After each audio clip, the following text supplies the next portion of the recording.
Шанычлы сагыстында Казанда урлауларга каршы илебездәге яңа җиһазларны күрсәттеләр.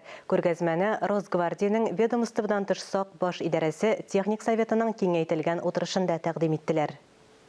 Пошел сигнал тревоги. Бу мобиль кушымта сак хезмәтенә ишекнең ватылу турында хәбәрне тревога дигән сигнал аша турыдан-туры җиткерә. Офисларда, шәхси йортларда, фатирларда урлауны булдырмый калырга ярдәм итә. Илебездәге җиһазлар исемлегендә зур объектларында, зур булмаган объектларында яклау өчен барысы да бар. Когда картину кто-то начинает там трогать или украсть, Урлашу турындагы мәгълүмат контроль кабул итү пунктына килеп җитә. Махсус җиһазлар ярдәмендә сигнал кергән урын вакыт ачыклана. Шуннан соң сак хезмәте белгечләре эшкә керешә. Хәзер Татарстанда 14 меңнән артык төрле объект контрольдә тотыла. Шуңа күрә киңәшмәдә объектларның һәм кыйммәтле мөлкәтне саклауның актуаль мәсьәләләренә аерым